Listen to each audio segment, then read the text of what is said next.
Hello friends, विगत segment में हम लोगों ने मृत्युकालिक कथन डाइंग डिक्लेरेशन मजरूबी बयान के बारे में बहुत डिटेल में डिस्कशन किया है और उसका जो पोर्शन छूटा हुआ है एक बहुत बड़ा चैप्टर है मित्र। और जो पोर्शन छूटा हुआ है आज हम लोग डिस्कस करेंगे। डाइंग डिक्लेरेशन के लिए जो प्रिंसिपल लेट डाउन किया गया है वो उसके बारे में आज हम लोग डिस्कस करेंगे। एक बार डाइंग डिक्लेरेशन के बारे में शार्ट में आपको बता दें कि जैसे ही कहीं कोई आक्रेंस होता है, क्रिमिनल हैपेनिंग होती है, कोई आपराधिक घटना घटती है, शुद्ध शब्दों में कि अगर किसी की कोई जान मारने के लिए कोई ऐसा हमला करता है जो जानलेवा हमला है, गोली मारता है, चाकू से मार देता है, फावड़े कुदाल से, इस तरह धारदार हथियार से गला काट दिया और पता चले कि कुछ ही क्षणों में वो मृतक जो है मरने वाला है, ऐसी स्थिति में अगर उस मरने वाले का बयान कॉम्पिटेंट लोगों के सामने एक तरीके से अगर रिकॉर्ड कर लिया गया तो वो बयान एक बहुत सबल और पुष्टिकारक साक्ष्य होता है। न्यायालय की नजर में एक बहुत ही सबल साक्ष्य होता है। और इसके बारे में जो सिद्धांत है मैं आपके बारे में आपके सामने डिस्कस करूंगा। डाइंग डिक्लेरेशन के जो principle laid down honourable courts की नजर में आया है मजरूबी बयान का, मृत्युकालिक कथन एक सारवान साक्ष्य है और दोष सिद्धि के लिए, कातिल की दोष सिद्धि के लिए जरूरी नहीं कि कुछ और साक्ष्य की आवश्यकता हो, एकल आधार हो सकता है। यानी सोल एकमात्र एविडेंस अगर डाइंग डिक्लेरेशन है तो उस बेसिस पर भी ये बहुत मजबूत साक्ष्य होगा और एक दोष सिद्धि का आधार हो सकता है। मृत्युकालिक घोषणा की विश्वसनीयता, सत्यता, तारतम्यता, उसका नैसर्गिक होना सुनिश्चित किया जाना चाहिए। इस हेतु न्यायालय को समस्त सुसंगत तथ्यों एवं परिस्थितियों की समीक्षा करनी चाहिए। ये न्यायालयों की नजर में मित्र कि यह मृत्युकालिक घोषणा की जो बात है उसकी ट्रस्ट वर्दीनेस होना, उसका ट्रू होना, उसका डिलिंक्ड न होना, उसका नेचुरल होना और इस प्रकार से न्यायालय में रेलिवेंसी को एवं सर्कमस्टांसेस का ये समीक्षा करनी चाहिए और प्रॉस एंड कॉन्स पूरे एविडेंस को जो है इवेल्युएट किया जाना चाहिए। ये मृत्युकालिक घोषणा के बारे में न्यायालयों की नजर में बताया गया है। तीसरा सिद्धांत ये है मित्र कि ये मृत्युकालिक घोषणा जो होती है मजरूबी बयान, ऐसे मजरूब का जो कि मृत्यु और जीवन के बीच में वो झूल रहा हो, अपने संघर्ष जारी हो उसका कि अब मर जाएगा, अब मर जाएगा, ऐसी स्थिति में दिया गया उसका बयान पुष्टिकारक होता है और कोरोबरेशन की आवश्यकता नहीं है। कोरोबरेशन मित्र कहते हैं किसी और साक्ष्य से मिलान कराना या कुछ उस साक्ष्य के अलावा कुछ और साक्ष्य से उसकी पुष्टि कराना, इसको कोरोबरेशन कहते हैं। फिर भी प्रज्ञा का एक नियम है, लॉ ऑफ प्रूडेंस लीगल भाषा में इसको कहते हैं। प्रज्ञा का और सतर्कता का ये नियम है कि फिर भी इसको जो है स्वतंत्र स्रोत के साक्ष्य से, डायरेक्ट एविडेंस से, अगर मामले में कोई डायरेक्ट एविडेंस आ रहा हो, चक्षुदर्शी साक्षी हो कोई या इस तरह का कोई बहुत ही अहम साक्ष्य हो तो उससे कोरोबरेशन करा लेने में कोई हर्ज नहीं है, बल्कि और भी वह पावरफुल एविडेंस जो है इस्टेब्लिश हो जाता है। फोर्थ सिद्धांत ये है मित्र, चौथा सिद्धांत ये है कि यह एक सबल और पावरफुल एविडेंस है। नो डाउट एकल एविडेंस पर सजा हो सकती है मित्र, कोरोबरेशन की आवश्यकता नहीं है, इसलिए यह एक सबल और पावरफुल एविडेंस है।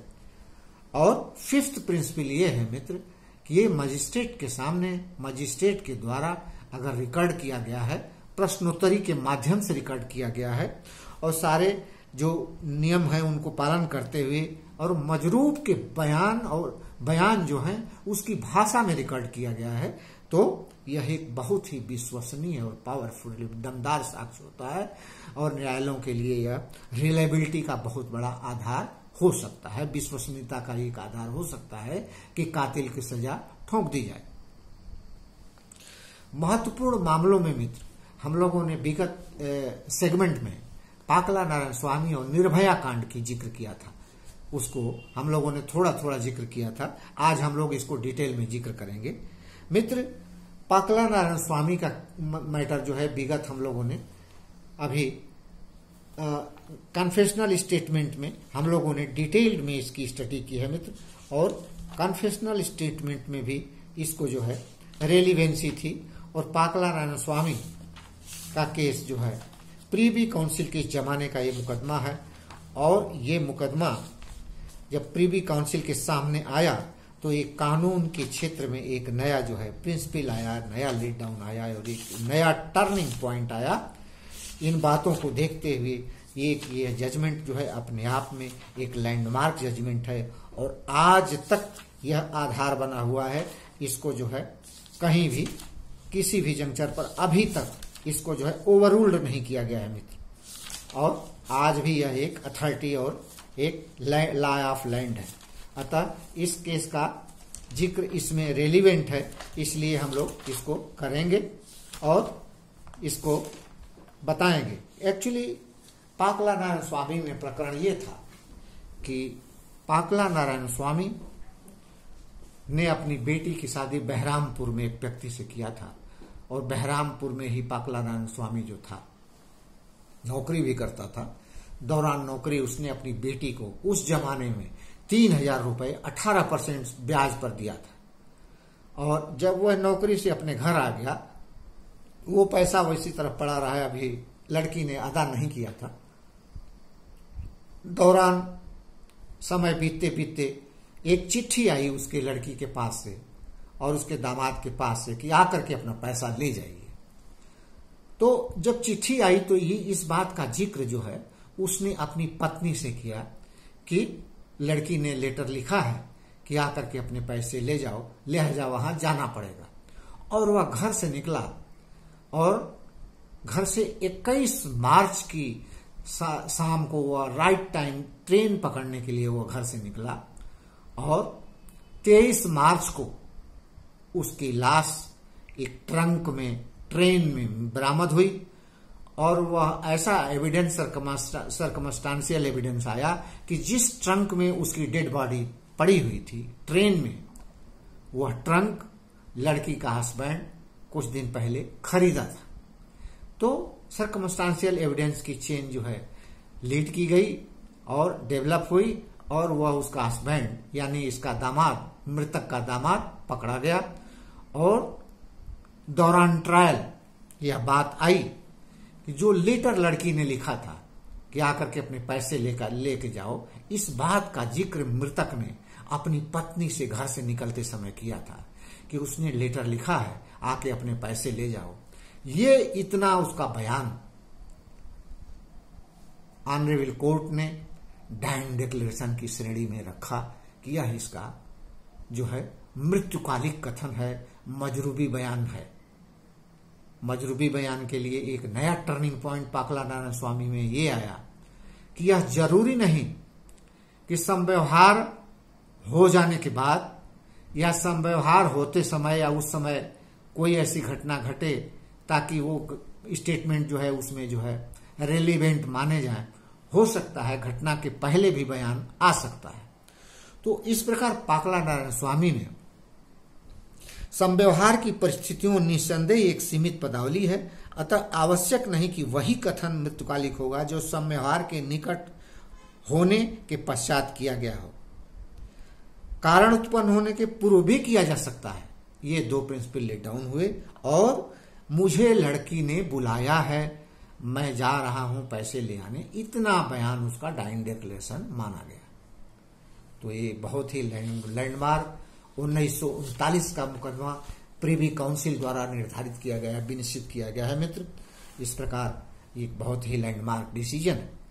दूसरा मामला कुशाल राव बनाम राज्य 1958 सुप्रीम कोर्ट का है। ये कहता है जजमेंट ऑनरेबल सुप्रीम कोर्ट का प्रिंसिपल लेट डाउन किया गया है कि संपुष्टि करवा लेना अपेक्षित है, यानी कोई भी मृत्युकालिक कथन अगर आया हो, बेटर यही होगा कि इसकी कोरोबेशन करवा लेना चाहिए। अगर कथन करने वाला ऐसा मृतक जो है अगर सरवाइव कर जाता है, बयान देने के बाद, अपने स्टेटमेंट देने के बाद वो हो सकता है कि बच जाए, तो उसका वो बयान जो है 157 साक्ष्य अधिनियम की धारा के अंतर्गत संपोषक साक्ष्य के रूप में इसको जो है प्रूव किया जा सकता है, वैलिड होगा।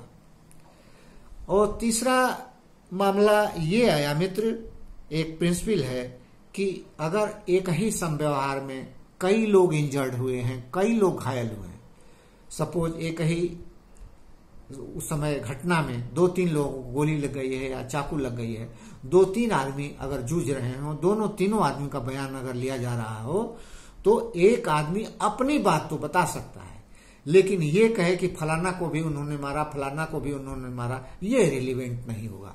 ये बात अपनी ही बात बता सकता है वो आदमी।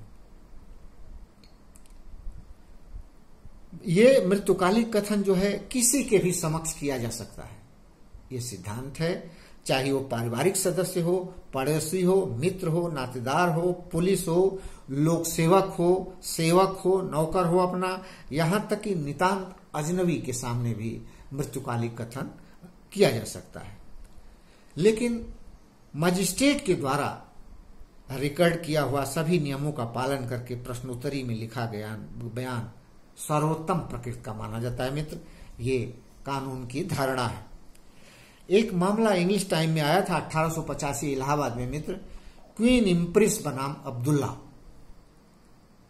उस लड़की की गर्दन कातिल ने काट दिया था और लड़की बोलने के पोजीशन में नहीं थी, लेकिन अपने इशारों से कातिल के बारे में उसने इंडिकेट किया कि फला आदमी ने मुझको ये इस दशा में पहुंचाया है।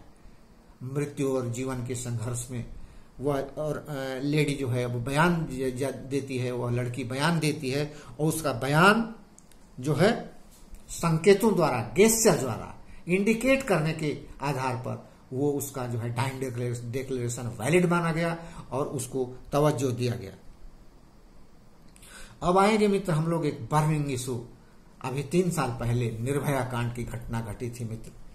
पीड़ित बच्ची से 16-17 मार्च की घटना है मित्र, 16-17 की मध्य रात्रि को, 16-17 दिसंबर की बात है कि मध्य रात्रि को चलती बस में 6 दरिंदों ने दरिंदगी की थी मित्र, और दरिंदगी के उपरांत उस बच्ची को पूरी तरह से मारे, सब उसको पिटाई किए और उसको पिटाई करने के बाद जो है सड़क पर फेंक दिए थे। उस बच्ची की लाश बरामद हुई और साथ साथ ये 6 दरिंदे जो है पकड़े गए। 6 दरिंदों का मैटर जब ऑनरेबल सुप्रीम कोर्ट के सामने अपील में आया, तो उस अपील को देखने के लिए then honourable CJI chief justice of India Deepak Mishra साहब, जस्टिस R भानुमति साहब और ऑनरेबल जस्टिस अशोक भूषण साहब के द्वारा यह विनिश्चित किया गया कि गेस्चर इंडिकेशन द्वारा दिया गया बयान, अगर संकेतों के आधार पर दिया गया बयान है तो वो पूरी तरह वैलिड है, इसमें कोई भी गुंजाइश नहीं है। लड़की का पहला बयान जो था, डॉक्टर ने 16 दिसंबर की रात में अस्पताल में लिया था। दूसरा डाइंग डिक्लेरेशन लड़की का 21/12/2012 को SDM द्वारा रिकॉर्ड किया गया था, सब डिविजनल मजिस्ट्रेट के द्वारा रिकॉर्ड किया गया था। उसने अपराध का बिल्कुल सटीक विवरण बच्ची ने दिया था कि हमारे साथ क्या क्या घटना हुई और हमको इस हालत में पहुंचाने में ऐसे ऐसे लोगों ने ऐसे किया हमारे साथ, पूरी घटना सटीक विवरण दिया लड़की ने। तीसरा डाइंग डिक्लेरेशन, लड़की की हालत अब खराब हो चुकी थी, अब वह जीवन और मृत्यु के बीच में संघर्ष कर रही थी वो बच्ची, और 25/12/2012 को रिकॉर्ड किया गया। ये मेट्रोपॉलिटन मजिस्ट्रेट MM द्वारा रिकॉर्ड किया गया, जो ये गेस्चर द्वारा लड़की ने इंडिकेट किया कि हमारे साथ क्या घटना हुई। ये गेस्चर और इंडिकेशन के द्वारा, संकेतों के द्वारा दिया गया डाइंग डिक्लेरेशन वैलिड माना। मुलजिमानों ने इसको जो है चैलेंज किया था, इसकी वैलिडिटी को चैलेंज किया था, डिस्क्रिपेंसीज को चैलेंज किया था, लेकिन न्यायालय ने बिल्कुल इस डाइंग डिक्लेरेशन को वैलिड करार दिया और मुलजिमानों को सजा दिया, और इन मुलजिमानों को जो है कैपिटल पनिशमेंट दिया गया था। ये बहुत ही बर्निंग इशू है मित्र। कभी कोई घटना समाज में ऐसी घट जाए, अपराध की प्रकृति होती है, सोसाइटी एट लार्ज को प्रभावित करता है, और कभी भी ऐसी कोई घटना घट जाए और वह कातिल जो है किसी आदमी की इस तरह हत्या करके या इस तरह इस स्थिति में पहुंचा करके गायब हो जाए, तत्काल जो है पास से किसी भी मजिस्ट्रेट को बुला करके या किसी के भी सामने उसका जो है मजरूबी बयान रिकॉर्ड कर लेना चाहिए, ताकि एक साक्ष्य आता है और वह साक्ष्य पुरजोर साक्ष्य होता है और वह कल्प्रिट को सजा देने में एक अहम भूमिका अदा करता है।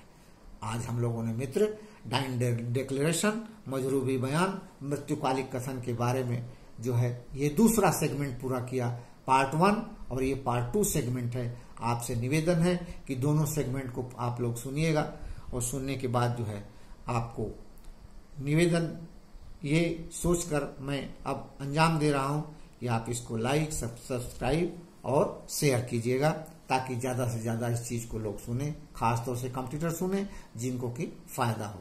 इन्हीं शब्दों के साथ मैं समापन की ओर, नमस्कार, बाय बाय।